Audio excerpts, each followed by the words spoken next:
안녕하세요 여러분. 기계요소 설계 제15차 시 마지막 차시 수업을 시작하도록 하겠습니다. 오늘도 반갑습니다. 이번 차시 여러분과 함께할 내용입니다. 이번 차시는 2D 도면 작업 6번째 시간입니다. 우리가 제작했던 3차원 모델링을 기반으로 도면을 제작하겠습니다. 오늘의 학습 목표입니다. 먼저 제작된 3차원 부품의 특징을 파악할 수 있다. 그리고 제도 규칙을 적용하여 최적의 투상, 치수, 공차 등을 적용할 수 있다 입니다. 오늘 우리에게 주어진 부품입니다. 지난 9차 시에 지금 보이는 도면과 같은 모델링을 했었죠. 지금 화면과 같은 바퀴 모양의 모델링이었습니다. 이것은 회전을 주로 이용했었죠. 해서 이 부품에 대한 2D 도면 작업을 바로 시작하도록 하겠습니다. 여러분 모두 인벤터 프로그램을 실행해 주기 바랍니다. 자, 인벤터 프로그램으로 들어왔습니다.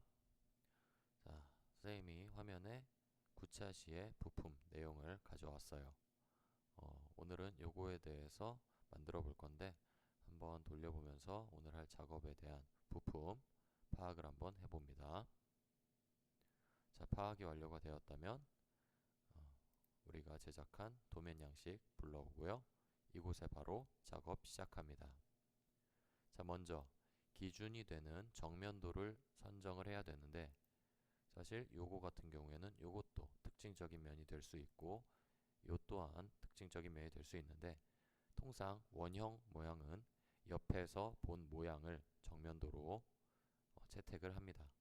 하여 이 뷰를 은선이 있는 상태로 일단 확인을 눌러줍니다. 자, 이렇게 마련을 했고요. 기타 필요한 투상도 추가적으로 뭐가 있는가 한번 볼게요. 이 물품 같은 경우에는 보면 자, 찍어서 보겠습니다. 보면 키 구멍의 모양도 우리가 치수 등등을 지정을 해줘야 되기 때문에 반드시 측면도가 필요하고 또한 이 부분도 마찬가지예요. 이 부분도 오른쪽으로 수평한 방향으로 있고 7개가 있다라고 하는 것을 명시하기 위해서 측면도는 반드시 필요하다고 하겠습니다. 자, 그리고 한 개가 더 필요한데 우측면도를 하나를 더 뽑을게요. 뽑고 나서 우리는 요것 중에서 이 키구멍 하나만 사용을 할 겁니다. 자, 키구멍을 만들 때에는 다음과 같이 합니다. 자, 먼저 오리기 기능을 이용해서 선생님이 남기는 부분만 남기고 여러분도 지워줍니다. 자, 이렇게 합니다. 이렇게 하고 쓸데없는 선들을 지워주도록 할게요.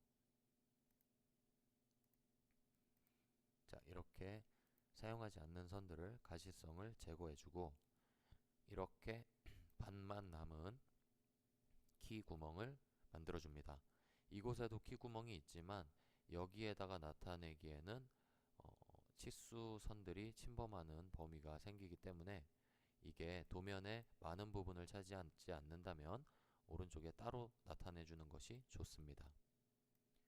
자, 이렇게 필요한 투상을 완료를 했으면 우리가 치수 넣기 전에 해야 되는 작업들을 해봅시다. 자, 치수 넣기 전에 먼저 단면을 쳐봅시다. 이거 같은 경우는 전체를 다 단면을 쳐도 되지만 썰리는 부분이 대체적으로 비슷하다면 이 반쪽만 하거나 아니면은 이 구멍을 나타내 줘야 되니까 일부분만 합니다. 자, 선생님은 이렇게 할 거예요. 주석 스케치로 들어가서 스플라인 선을 이용 이렇게 두릅니다. 자, 잘 보세요.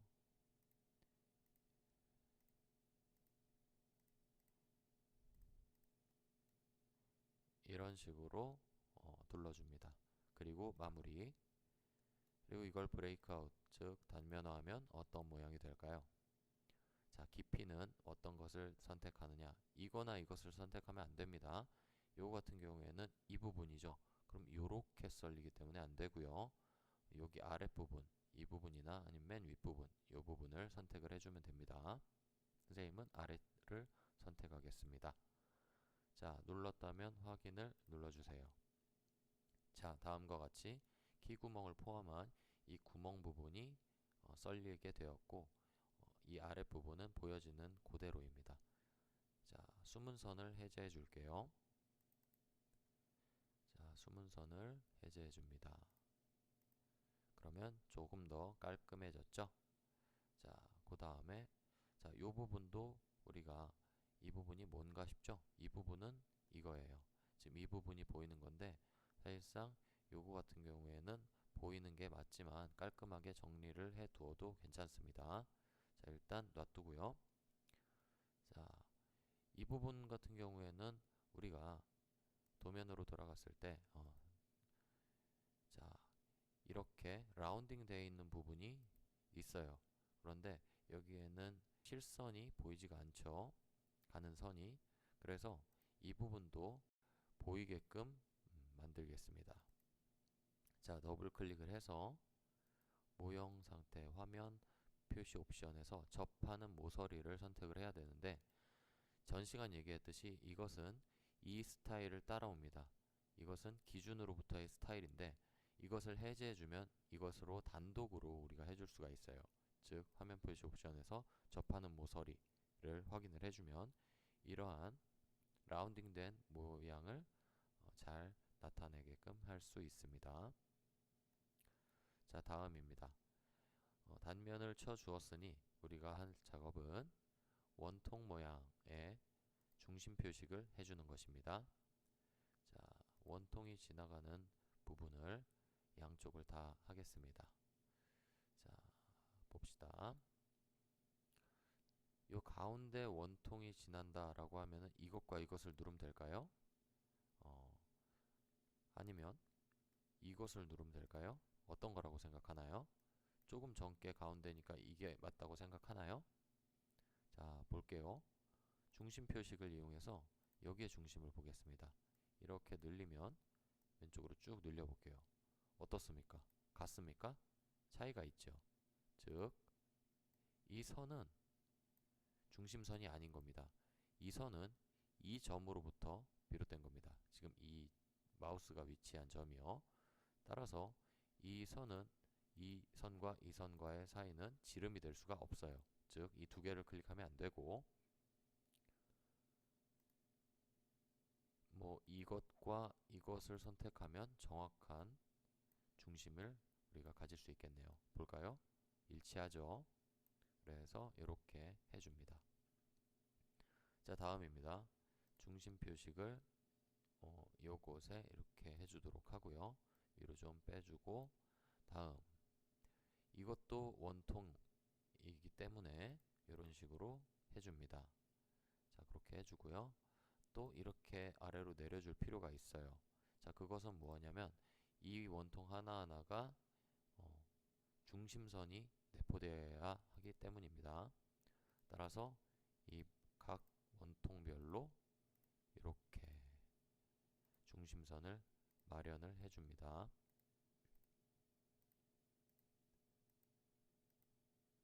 자, 다음입니다. 지금 이 바깥에 있는 이 부분도 원통 모양이에요. 동그란 모양이 한 바퀴 둘러진 부분이기 때문에 이 사이에도 중심선이 필요합니다. 그럴 때는 어려울 거 없이 2등분을 해서 마련된 선으로 늘려주도록 합니다. 이렇게 말입니다. 이렇게 늘려주면 한 바퀴를 도는 중심선을 제작할 수 있게 되는 겁니다. 자, 한번 쭉 볼까요? 자, 그런데 이곳에는 안 나타나 있네요. 그 해칭선이 나타나 있어야 되는데 이곳에 없네요. 자, 그러면은 이 해칭선을 한번 사용해 볼게요. 해칭선을 확인해 볼게요.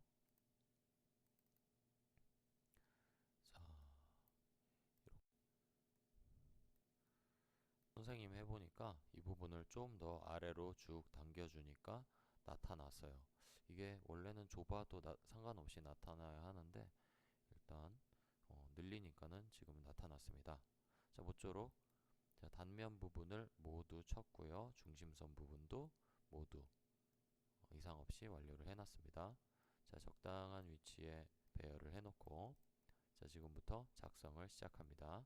치수부터 시작하겠습니다. 자, 먼저 치수를 이용해서 원통형 물체부터 해보죠. 자, 이것의 바깥지름은 요 끝에서부터 이 끝점으로부터 끝으로 해야 될까요?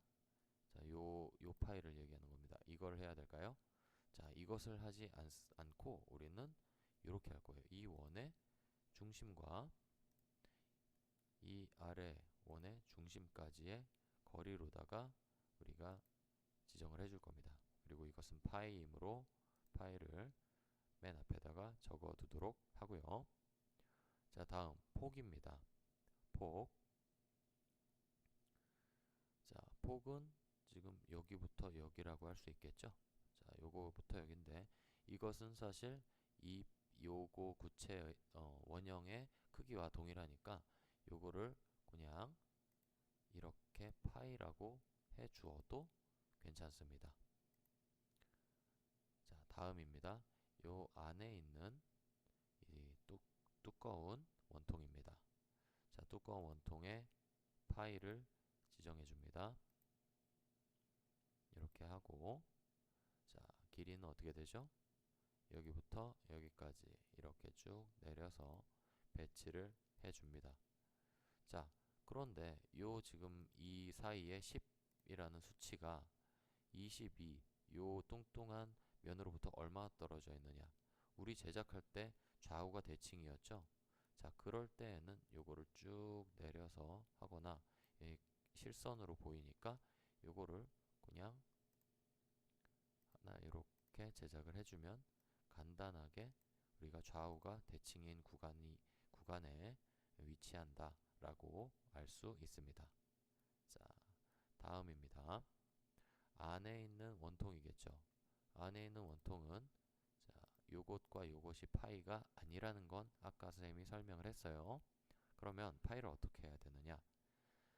이 선과 이 선을 누릅니다. 그리고 마우스 오른쪽 클릭을 해서 치수 유형을 선형 지름으로 클릭을 하면 이런 식으로 한쪽 화살표로 지름을 나타낼 수 있게 됩니다. 자, 이렇게 나타내 주도록 합니다. 이것은 조금 오른쪽으로 빼고요.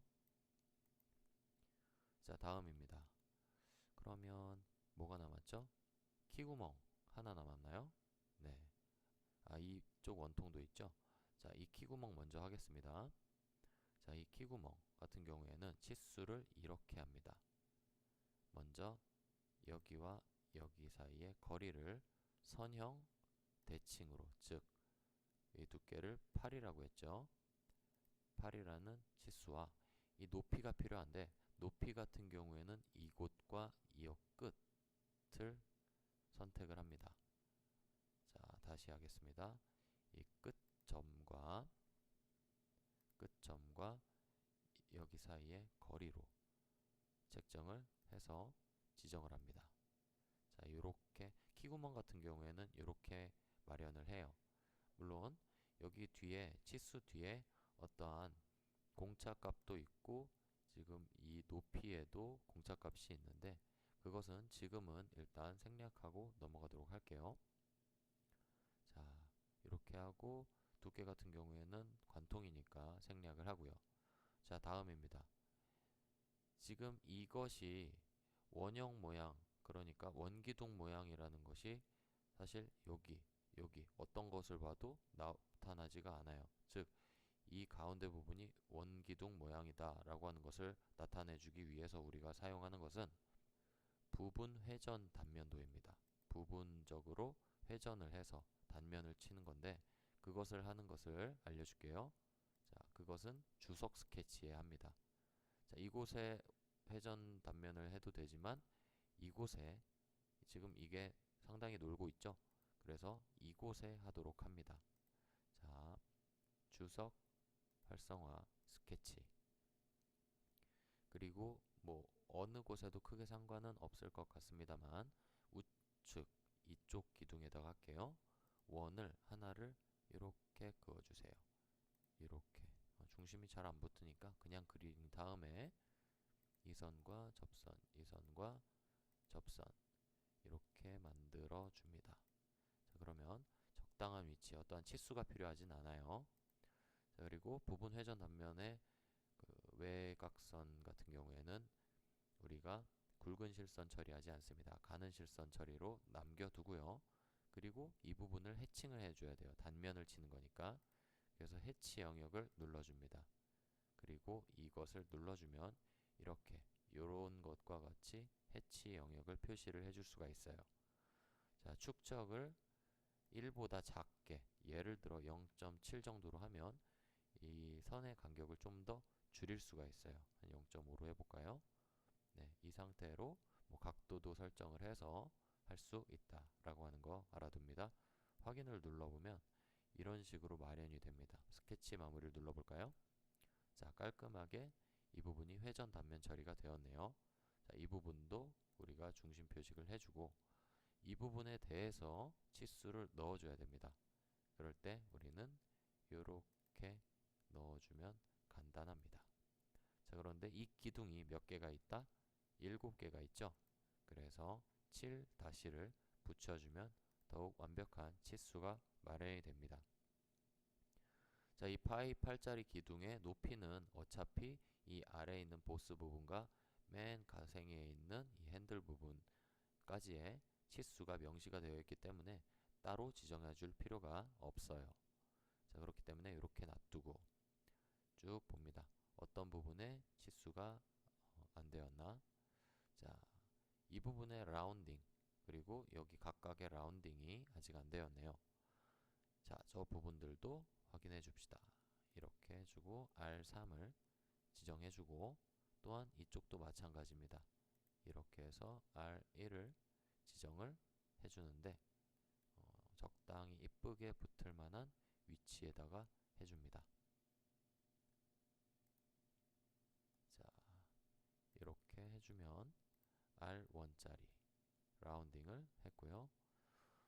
자, 치수가 다 완료가 되었나요? 한번 확인해 봅시다. 각도가 하나가 없네요. 자, 각도도 우리가 해줘야 돼요. 자, 각도. 이것과 이것의 각도로 할까요? 이렇게 해줍시다. 이렇게 해주면은 약 51.43 이라는 치수를 해주면 7개씩 등각으로 360도를 나눈 것이다. 이렇게 보여질 수 있겠습니다. 자, 더 이상 치수가 모자란 게 없는 것 같네요. 자, 그러면 다음으로 넘어가겠습니다. 자, 다음으로는 표면 거칠기로 넘어갑니다. 자, 요거 같은 경우에는 어떻게 만들까요? 이것도 그냥 가공품으로 만들까요? 자, 먼저 등각도를 하나 배치를 해 준 다음에 한번 봅시다. 자, 이렇게 본 다음에 갑자기 작아졌네요. 축적이 달라졌습니다. 1대1로 해주고요. 자, 확인을 눌러줍니다. 자, 요거 같은 모양은 선생님 생각에 이건 주조품으로 만들어야 하지 않을까 싶어요. 좌우로다가 형틀이 있어가지고 이 모양대로 만들어지는 것 같고요. 그래서 결론적으로 보면은 이런 외형적인 부분에서는 다 그냥 주조품으로 남겨둬야 될 것 같고 이쪽 면이나 아니면은 이 안에 파여져 있는 구멍, 키구멍 같은 경우만 넣어주면 될 것 같아요. 자, 빠르게 해보죠. 자, 주석에서 곡면 기능을 이용해서 이쪽 좌우 22 두께를 가지는 이 뚱뚱한 부분, 이 부분에 화살표 촉 끝에다가 우리 W를 넣어줍시다. 이 W를 넣어주는 이유는 일단은 이렇게 깎여야 된다라고 하는 것이고요. 혹시 모르니까 X를 넣어줄까 싶어요. 왜냐하면 끝에 무언가가 닿을 수도 있다. 여기에 보면은 지금 이 구멍은 축이 들어가기 위한 구멍이잖아요. 그래서 축의 벽면에 닿을 수가 있으니까 x로 일단 넣어주겠습니다. 자, 그리고 지금 파이 18이라고 되어 있는 부분은 조금 전에 말했다시피 축이 들어갑니다. 자, 축이 들어가서 고정이 되므로 저 부분 또한 x로 우리가 지정을 해줍니다. 자, 다음 키가 들어가는 이쪽 부분 있죠? 이쪽 부분도 x로 해주죠. 그리고 키의 윗면이 닿는 이 부분 또한 우리는 x로 해줍니다. 자, 조금 떨어뜨려서 치수를 겹치지 않게 해주고요. 이 정도만 하면 되나요? 자, 그러면 이렇게 두고 한 가지 설명을 또 합니다.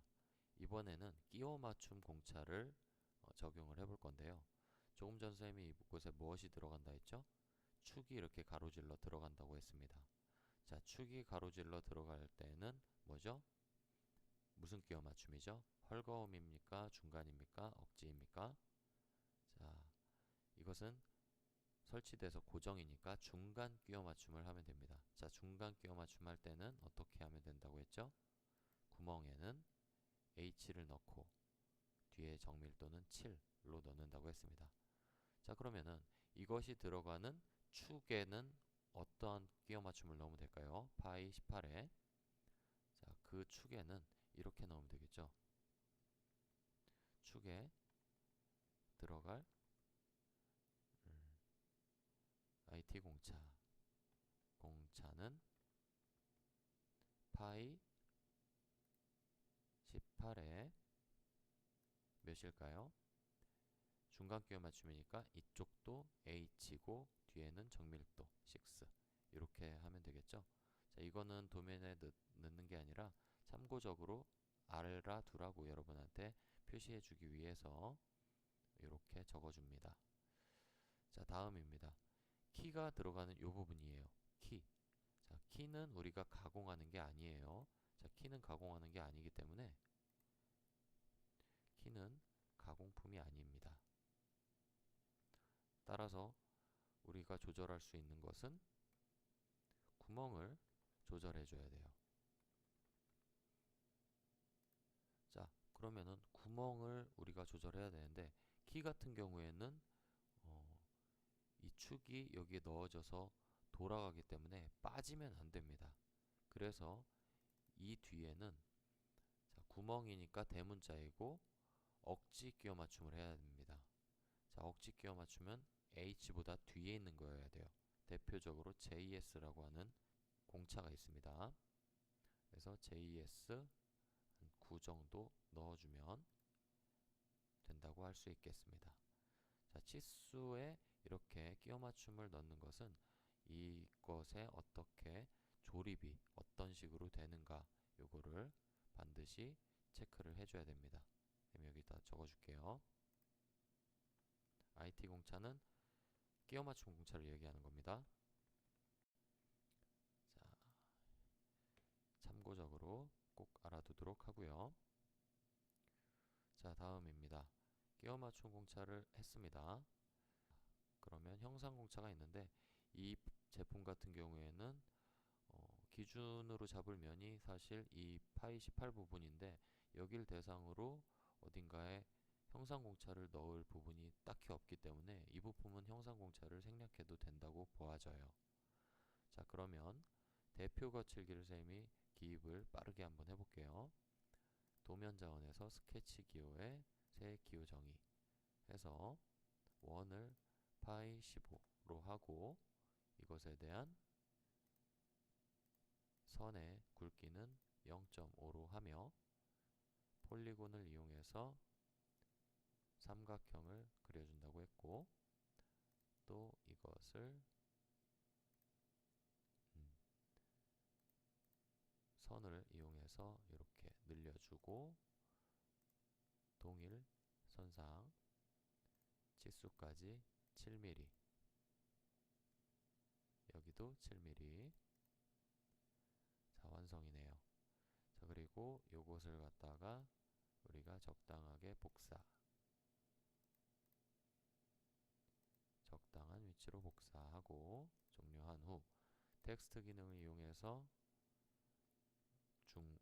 중간은 지금은 필요 없고, 자, 7로 해서 글씨체 굴림으로 한 뒤 괄호 약 4칸씩 떨어뜨려 주고 이렇게 한다고 했죠.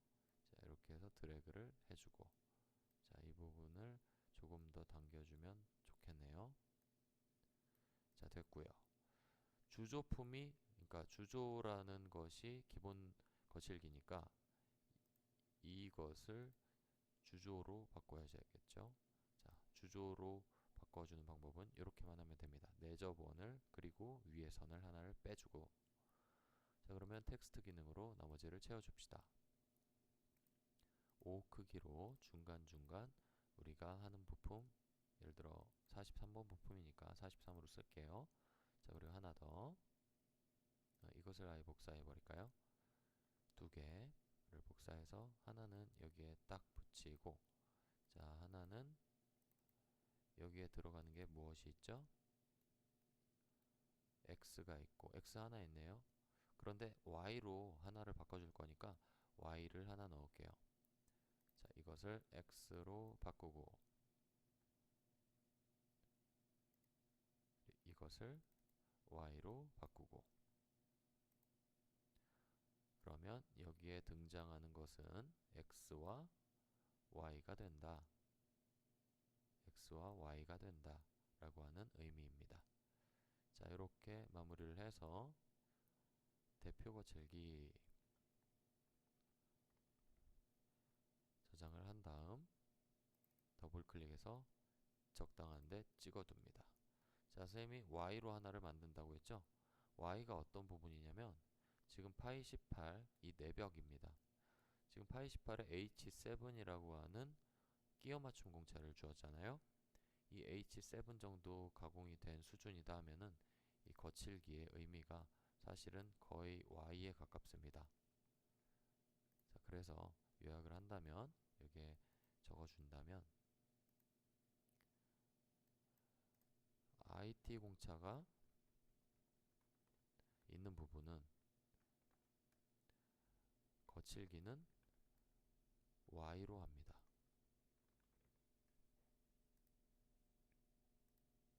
자, 요 정도 알아면 되겠습니다. 자, 대표 거칠기도 했고, 각종 치수, IT 공차, 표면 거칠기, 형상 공차까지 완료를 했는데, 쌤이 한 가지를 또 알려줄게요. 주서를 꾸밀 건데, 주서라는 것은 뭐라고 했었죠? 자, 주서는 쌤이 이 도면에 공통적으로 적용되는 부분을 이야기한다 라고 했죠. 자, 그것을 적는 법은 여러분 눈치 빠른 사람은 알겠지만 사실 그냥 스케치하면 돼요. 스케치해도 되고, 혹은 여기 스케치 기호에서 찍어도 됩니다. 기호로 만들어 볼까요? 자, 새 기호 정의해서 그냥 텍스트 기능을 이용해서 여기다가 주서라고 적습니다. 이 글씨 크기는 약 7mm 정도에서 적을게요. 그러면 큰 글씨가 이렇게 있고요. 그리고 아래에다가 이거보다 작은 5mm의 글씨로 1, 2 이런 식으로 적어주면 됩니다.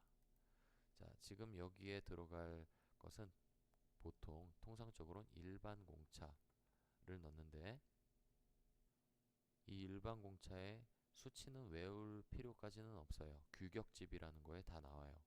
자, 규격집은 여러분이 시험 볼 때 제시가 되는 겁니다. 자, 모쪼록 일반 공차는 약 플러스 마이너스 0.1 정도 되고요. 그리고 일반 못따기라는 것이 있어요. 못따기는 날카로운 모서리 부분을 깎아주는 거예요. 자, 그래서 이것은 C 한 0.2 정도 된다. 이 부분을 보통 많이 이렇게 쓰고요. 그리고 하나 더, 지금 아까 쌤이 여기에 R 원항 부분 있잖아요. 이 부분을 생략을 할 수가 있어요. 무슨 뜻이냐? 적어 보겠습니다. 자, 여기에는 도시되고 지시 없는 깍, 깍2 해서 R1 이런 식으로 표시를 해주면 이게 무슨 의미가 되느냐. 도시는 됐어요. 그림에 나타내는데 지시가 없다는 겁니다. 지시. 이걸 이따가 지워버리면 지시가 없는 거죠. 그런 부분의 모든 목깎이는 R1으로 해라 라고 하는 뜻입니다. 그래서 스케치 마무리를 해서 주소 라고 하고 저장을 누릅니다. 그러면 이것을 더블 클릭해서 적당한 곳에 땅 하고 붙여놓으면 되겠죠. 그래서 적당한 위치로 이렇게 이동을 할 수도 있고요. 그럼 이 R1이 필요가 없습니다. 이 R1이 있어버리면 중복이 되는 거예요. 그러니까 반드시 지워주면 좀 더 깔끔한 도면이 완성이 되었네요. 자, 여기에 선생님이 적어둔 부분 꼭 기억을 하도록 하고요. 자, 뭐 또 마무리된 게 없나 한번 쓱 봅니다. 자, 선생님 생각에는 마무리가 다 된 것 같네요. 자, 모쪼록 이번 43번 부품에 대한 도면 여기까지 하겠습니다. 이번 차시에 우리가 배운 내용을 확인하겠습니다. 우리는 제작한 3차원 부품의 특징을 파악할 수 있게 되었습니다. 그리고 각종 제도 규칙에 따라서 도면을 작성하게 되었습니다. 자, 우리가 지금까지 배운 15차시에 걸쳐서 배운 모든 것들에 대해서 한번 간략하게 정리를 해볼게요. 자, 필기를 하겠습니다. 자, 우리는 이 기계요소 설계에 대해서 여태까지 배웠고, 이것을 통해서 어떠한 능력을 배양할 수 있는가, 어떠한 자격증을 취득할 수 있는가를 배웠고요. 이 자격증을 취득하려면 어떠한 공부를 하면 되는가를 배웠습니다. 그리고 이것을 공부하면서 실제 3차원 모델링도 해봤어요. 모델링을 통해서 스케치를 해봤고, 여러가지 도형을 이용해서 스케치를 한 거죠. 도형을 만들 줄을 알게 된 거죠. 그리고 실제 모델링. 자, 그것은 뭘 주로 이용했죠? 돌출과 회전을 주로 해가지고 기타 등등 기능들을 이용해서 모델링을 해보았습니다.